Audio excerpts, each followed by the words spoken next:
جائے تو مسلمان مسلمان نہ رہے، موحد نہ رہے، مشرک بن جائے گا۔ بلکہ بات کو آگے بڑھاؤں کہ صرف اللہ کے سامنے ہی بات ہوتی ہے، اپنے سر کو خدا کے سامنے جھکانا کا نام توحید تو ضرور ہے، لیکن کچھ ایسے مقامات ملتے ہیں کہ جس کو اللہ نے منتخب کیا اور اپنا خلیفہ قرار دیا، اگر ان کے سامنے بھی سر کو نہ جھکایا تو مرد الہی کہلاتا ہے۔ قرآن کریم کا واقعہ مشہور ہے آپ کے سامنے کہ جب حکم دیا گیا جناب آدم کے سامنے سجدہ کرنے کا، ابلیس نے کیا کیا؟ تمام زندگانی اللہ کے سامنے سر کو جھکایا، روئے زمین پر اور آسمان پر کوئی ایسا حصہ باقی نہ رہا کہ جہاں پر ابلیس نے، شیطان نے سجدہ نہ کیا ہو۔ لیکن اس کے باوجود کیا ہوا؟ ایک سجدے کا انکار کیا۔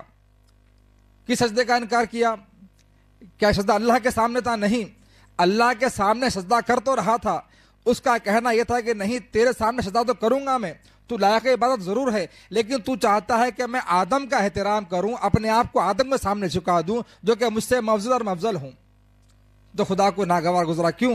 اس لیے کہ اب آدم نہیں ہے بلکہ اللہ کے بنا ہوئے خلیفہ ہے، کہ اللہ نے اپنی جانب سے آدم کو عہدہ دیا، جو اللہ کے جانب سے دیوے عہدوں کے آگے اپنے آپ کو نہ جھکاتا ہے وہ شیطان کہلاتا ہے۔ اسلام پڑھ دیا آواز بلند محمد وال۔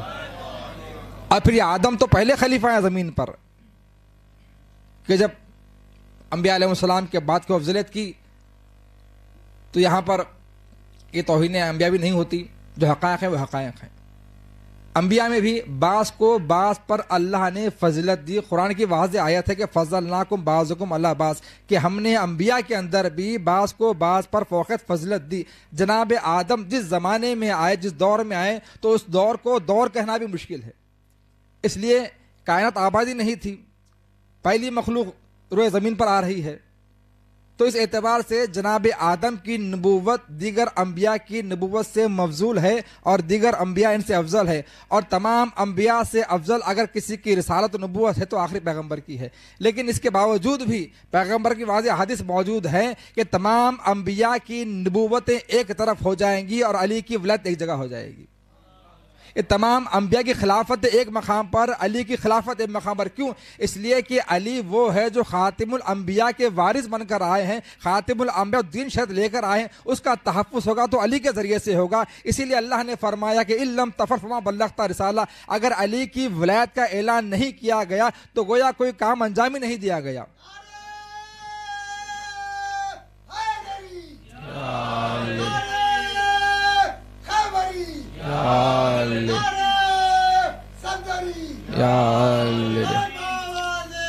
اللہم صلی اللہ علیہ محمد۔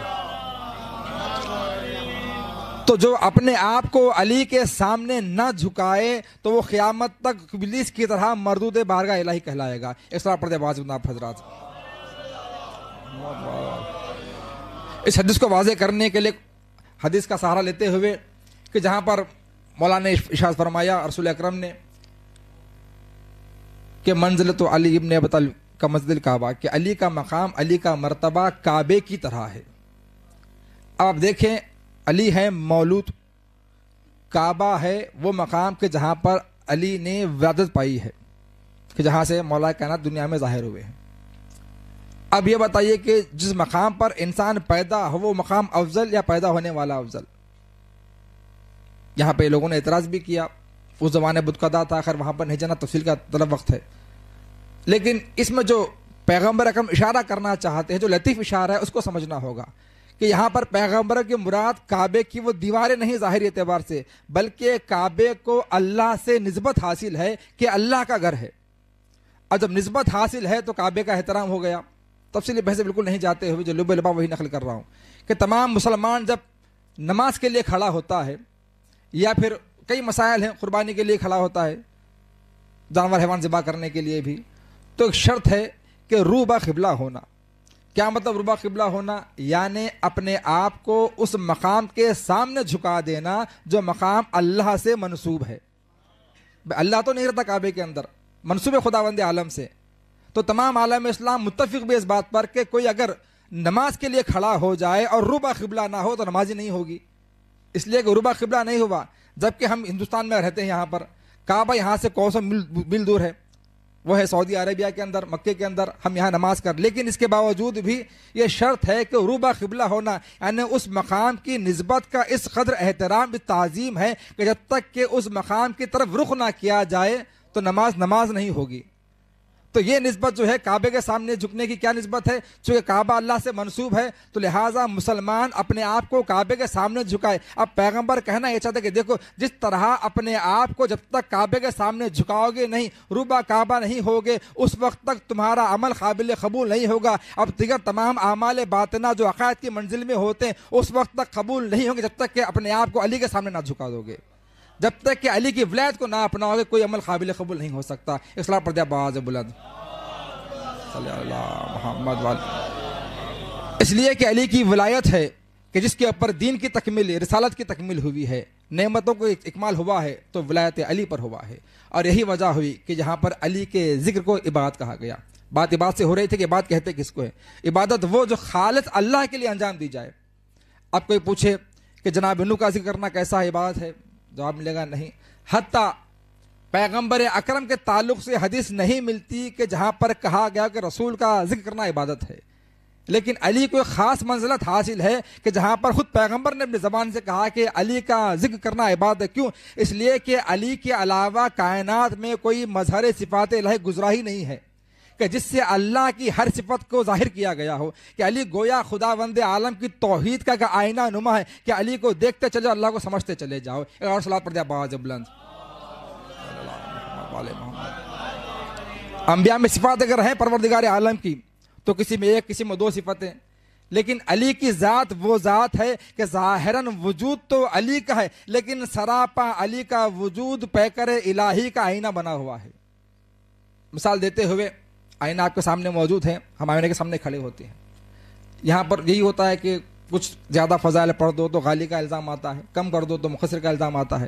ایک ہماری مشکل بھی یہاں پر یہ بھی ہے، تو لہٰذا بات کو واضح کرتے ہوئے کہ غلو کسے کہتے ہیں، شرک کسے کہتے ہیں اور توحید کسے کہتے ہیں۔ دیکھیں اگر وجود خداوند عالم میں کسی کو شامل کیا جائے ذات خدا میں شرک ہے، اور ایسا عقیدہ رکھنے والا، ایسا بیان کرنے والا دائرہ اسلام سے باہر ہو جائے گا۔ یہ ہمارے پاس کلیہ ہے کلام شیعہ، اعتقاد شیعہ کا، کہ جہاں پر ائمہ کی احادیث واضح موجود ہیں کہ خدا کی ذات میں کوئی شریک ہو ہی نہیں سکتا، لیکن اس کا یہ مطلب نہیں کہ صفات میں کوئی شریک نہیں ہو سکتا، بلکہ جتنی بھی صفات ہیں اہل بیت کے پاس، یہ تمام کی تمام صفات اللہ نے خود اہل بیت سے ظاہر کروائی ہیں۔ تو میں مثال دیتے ہوئے بات کو واضح کروں، آئینہ آپ کے سامنے ہے، ہم آئینے کے سامنے کھڑے ہوتے ہیں، آئینے میں دیکھتے ہیں تو آئینے میں کیا دکھائی دیتا ہے؟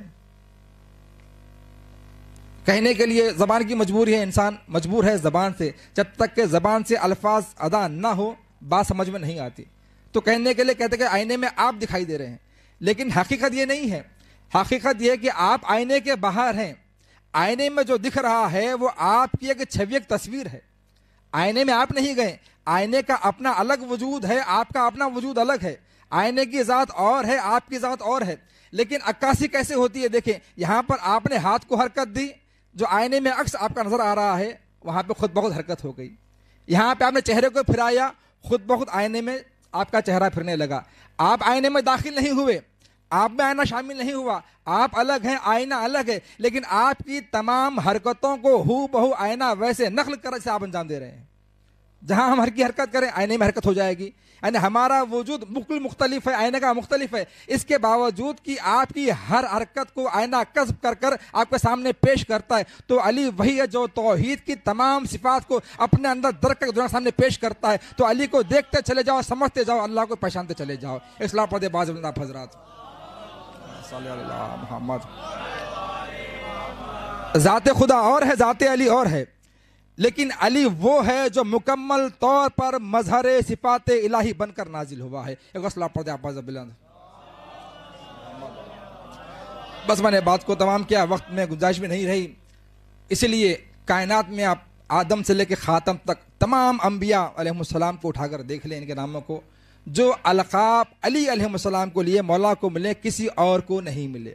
اگر ید اللہ ہے تو علی ہے، نفس اللہ ہے تو علی ہے، نثار اللہ ہے تو علی ہے، عین اللہ ہے تو یہ علی ہے، یعنی مکمل علی کا وجود اگر ہے تو اللہ کی ذات سے منسوب ہو چکا، کہ اب کوئی چیز باقی نہ رہی جو اللہ سے منسوب نہ ہوئی ہو۔ حتیٰ سب سے آخری منزل جو نفس کی ہوتی ہے، کہ نفس جو ہمیشہ انسان کو بہکاتا گمراہ کرتا ہے، اب یہ نفس علی کا نہ رہا بلکہ نفس بھی اللہ کا کہلایا، اور علی کو کیا ملا کہ جو اللہ کی مرضی وہی علی کی مرضی ہوگی، اس لیے کہ اللہ نے علی کا نفس خرید لیا اور اپنی رضا کو علی کو بیچ دیا۔ ایک اور سلام پڑھ دیا باز بلند صلی اللہ محمد وعلی محمد۔ تو زن گرامی بس ایک اعتراض کا جواب دیتے ہوئے ربط مصائب کہ علی وہ ہے کہ جو مظہر صفات الہی ہے، کہ اس کے بارے میں پیغمبر اکرم نے ایک حدیث میں ارشاد فرمایا کہ یا علی تم انبیاء کے ساتھ مخفی طور پر تھے اور میرے ساتھ تم ظاہری طور پر ہو، یعنی تم اس وقت بھی تھے جب آدم آب و گل کے درمیان تھے، اور تم ہی نے تمام انبیاء کو مصیبتوں میں نجات دلائی۔ اور یہی وجہ ہے دنیا آج بھی شیعہ ہو غیر شیعہ ہو یا علی کا نعرہ لگتا ہے، انسان مصیبت میں اگر کسی کو پکارتا ہے تو علی کو پکارتا ہے، دیگر کسی اور کو جو لقب دنیا دیتی ہے دے لے، لیکن جب ان پر بھی وقت آتا ہے تو وہ بھی علی کو پکارتے ہیں، اور یہ کہتے نظر آتے ہیں کہ اگر علی نہ ہوتے ہم ہلاک ہو گئے ہوتے۔ یہ تاریخ حقائق ہے، اپنے مقام پر اپنے مسائل کی طرف آ رہا ہوں، بس ایک اعتراض کا جواب دیتے ہوئے۔ اعتراض کیا ہے؟ جو اعتراض ظاہری مسلمان دل میں نفاق لیے ہوئے کہتے ہیں جو دنیا علی کو پکارتی ہے، جو شرک کرتی ہے، خاص کر شیعوں کو بھی ٹارگٹ کیا جاتا ہے، تو اگر علی سے مدد مانگنے سے مدد ملتی ہے تو جنگ بدر میں فرشتے کیوں